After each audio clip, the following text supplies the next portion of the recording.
ina 'yan mata masu dogon buri, ina ba ku shawara a yau, ba a dogon buri akan neman miji.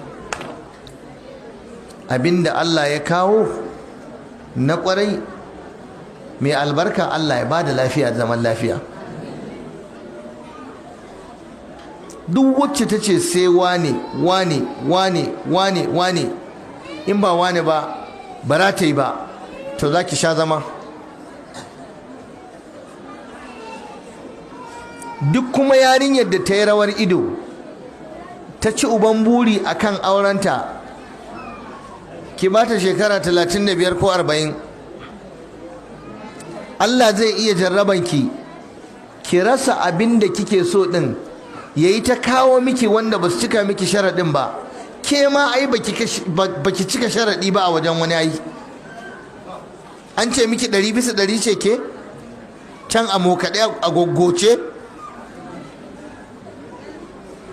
ga tarbiya ba kyau, ga shegen zuciya, ga rashin kula da kaza, ka gama ci sai shegen dogon buri. a'a, idza atakum man tardawna dinahu wa khuluquhu fazawwijuhu illa taf'alu takun fitnatun fil ardi wa fasadun kabir. Idan ya zo muku wanda kuka yarda da addininsa da ɗabi'arsa, ku aura masa diyarku. Idan ba ku yi haka ba, za a samu fitina a bayan ƙasa da fasadi mai girman gaske. Yawan 'yan mata yau yayi mana yawa a titi gaskiya. 'Yan mata sun yawa a titi, ga aure wahala, ga kuma dogon buri. Wallahi za ka ga mata tuma ga su a titi ba su yi aure ba, amma da ka shiga neman auren da kafa ka za ka gudo.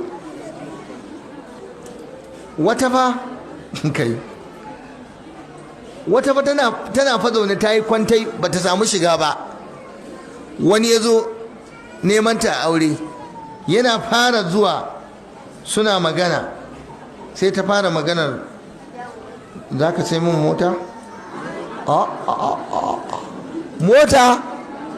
Ta ce ita ba za ta iya zama a gida ba mota ba. Wallahi wannan wani bawan Allah ne da ya je neman aure na rufin asiri, ya ce ga abin da yarinya ta gaya masa.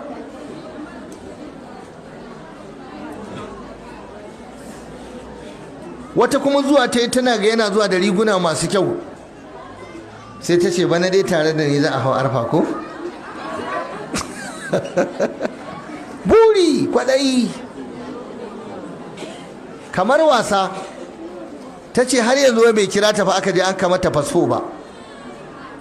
Daga zuwa neman ki aure ki ce sai ya kai ki hajji?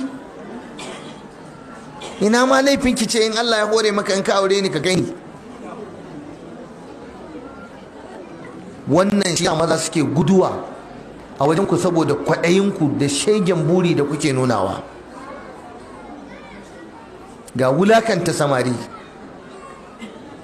Mutum ya zo saboda Allah, mai tsoron Allah ne, yana neman ki tun da kin fahimci yana son ki, yana mutuwar son ki, yanzu za ki ja shi a ƙasa ki tozarta shi. Allah bai zai kyale ki ba. Wani ya ce duk inda ka ga namiji ya makale mace ya nuna yana so